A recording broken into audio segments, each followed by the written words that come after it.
Regular ಆಗಿ ಹೋಗ್ತಾ ಇರ್ತಾರೆ, ಹೊಸದೇನಿಲ್ವಲ್ಲ, ರೆಗ್ಯುಲರ್ ಆಗಿ ಹೋಗ್ತಾ ಇದ್ದಾರೆ.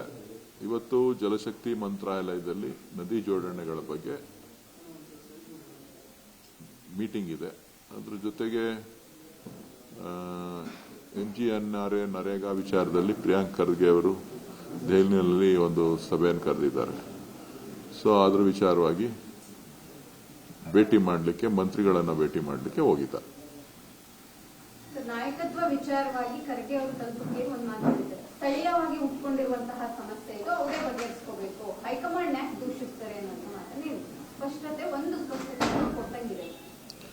ಹೈಕಮಾಂಡ್ ಏನ್ ಹೇಳ್ತಾರೆ ಅದರಂತೆ ಮಾಡ್ತೀವಿ. ನೀವು ಹೈಕಮಾಂಡ್ ಅಂತಿದ್ದೀರಾ, ಅವ್ರು ಹೇಳ್ತಿರೋದು ಸ್ಥಳೀಯವಾಗಿ ಸಮಸ್ಯೆ ಶುರು ಮಾಡಿದ್ದಾರೆ. ನನಗೆ ಗೊತ್ತಿಲ್ಲ, ಹೈಕಮಾಂಡ್ ಏನ್ ಹೇಳ್ತಾರೆ ಅದರಂಗೆ ನಡೆಯುತ್ತೆ. ಸರ್, ಸಿಎಂ ಸ್ಥಳೀಯವಾಗಿ ಸಮಸ್ಯೆ ಬಗೆಹರಿಸಬೇಡಿ ಅಂದ್ರೂ ಕೂಡ ಸಿಎಂ ಹೈಕಮಾಂಡ್ ಇದಕ್ಕೆ ಹೋಗಿದ್ದಾರೆ. ರಾಹುಲ್ ಗಾಂಧಿ ಅವರು ತೀರ್ಮಾನ ಮಾಡ್ತಾರೆ. ಈಗ ಸತ್ಯತಿನ್ ಕೇಳಿನಿ, ಹೈಕಮಾಂಡ್ ಏನ್ ಹೇಳ್ತದೆ ಅದನ್ನ ಕೇಳ್ತೀವಿ ಅಂತ ಎಲ್ಲರೂ ಹೇಳಿದ್ದಾರೆ. ಸೊ ಹಾಗಾಗಿ ಹೈಕಮಾಂಡ್ ತೀರ್ಮಾನವೇ ಅಂತಿಮ. ನಮ್ಮ AICC ಅಧ್ಯಕ್ಷರ ಸೂಚನೆ ಏನಿರ್ತದೆ ಅದರಂತೆ ಎಲ್ಲರೂ ಕೂಡ, ರಾಹುಲ್ ಗಾಂಧಿ ಅವರು, ಸೋನಿಯಾ ಗಾಂಧಿ ಅವರು, AICC ಅಧ್ಯಕ್ಷರ ಸೂಚನೆ ಏನಿರ್ತದೆ ಅದರಂತೆ ಎಲ್ಲರೂ ಕೂಡ ಕೇಳಬೇಕಾಗ್ತದೆ.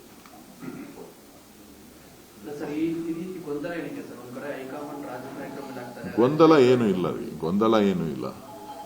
ಕರ್ನಾಟಕ ಶಾಂತವಾಗಿದೆ, ಉತ್ತಮವಾಗಿದೆ, ಒಳ್ಳೆ ವಾತಾವರಣ, ಚಳಿ, ಒಳ್ಳೆ ಮಳೆ ಆಗಿದೆ ಕೆಲವು ಕಡೆ ಎಲ್ಲ. ಮೊದಲು ಈಗ ಒಳ್ಳೆ ಚಳಿಗಾಲದಲ್ಲಿ ಒಳ್ಳೆ ಚಳಿ ಬರ್ತಾ ಇದೆ. ನೆಕ್ಸ್ಟ್ ಬೇಸಿಗೆ ಬರುತ್ತೆ. ಬೇಸಿಗೆಯನ್ನು ಭರ್ಜರಿ ಬಿಸಿಲು ಬರ್ತಲ್ವ ಏನು ಕಾದ್ ನೋಡಬೇಕು. ಎಲ್ಲರಿಗೂ ಉತ್ತಮವಾದಂಥ ವಾತಾವರಣ ಇರುವಂತ ರಾಜ್ಯ ಅಂದ್ರೆ ಅದು ಕರ್ನಾಟಕ. ರಾಜನ ಒಂದು ದೀರ್ಘ ಪತ್ರ ಬರೆದಿದ್ದಾರೆ ಸರ್ ರಾಹುಲ್ ಗಾಂಧಿ ಅವರಿಗೆ.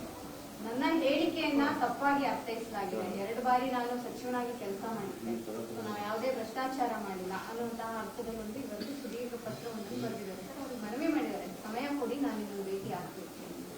ಅವ್ರನ್ನೇ ಕೇಳಬೇಕು. ಪಕ್ಷದ ವರಿಷ್ಠರನ್ನ ಭೇಟಿ ಮಾಡೋದು ಅವರವರ ಹಕ್ಕು. ಅವರು ಅವರ ಪ್ರತಿಪಾದನೆಗಳು ಮಾಡ್ತಕ್ಕಂಥದ್ದು ಅವ್ರಿಗೆ ಸೇರಿದಂತ ವಿಚಾರ. ಸೊ ಹಾಗಾಗಿ ಅದ್ರ ಬಗ್ಗೆ ನಾನು ಹೇಳಲಿಕ್ಕೆ ಸಾಧ್ಯ ಇಲ್ಲ. ಆರೋಪ ಅಂದ್ರೆ ಅದರಲ್ಲೊಂದು ಆಕ್ಷೇಪಣೆ ಮಾಡಿರುವಂತದ್ದು ಕೆಪಿಸಿಸಿ ಅಧ್ಯಕ್ಷರು ನನ್ನನ್ನು ಸರಿಯಾಗಿ ಗಮನಿಸ್ತಿಲ್ಲ ಅನ್ನುವಂಥದ್ದು ಕೂಡ ಹೇಳಿ. ಈಗ ಮಗು ಹತ್ರ ಯಾರು ಸಮಾಧಾನ ಮಾಡೋರು? ತಾಯಿನೇ ಸಮಾಧಾನ ಮಾಡಬೇಕು, ಇಲ್ಲ ತಂದೆ ಸಮಾಧಾನ ಮಾಡಬೇಕು, ಇಲ್ಲ ಪೋಷಕರು ಸಮಾಧಾನ ಮಾಡಬೇಕು. ಇಲ್ಲೂ ಕೂಡ ಏನೇ ವಿಚಾರಗಳಿದ್ರೂ ಕೂಡ, ಏನಾರ ಸಮಸ್ಯೆಗಳಿದ್ರೆ ಹೈಕಮಾಂಡ್ ಅದನ್ನು ಗಮನಿಸ್ತದೆ.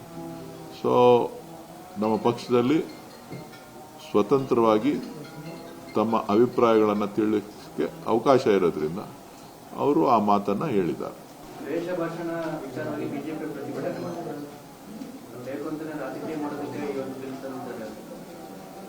ನಾವು ರಾಜಕೀಯ ಮಾಡಕ್ಕಲ್ಲಪ್ಪ, ರಾಜ್ಯ ನೆಮ್ಮದಿಯಿಂದ ಇರಲಿ ಅಂತ.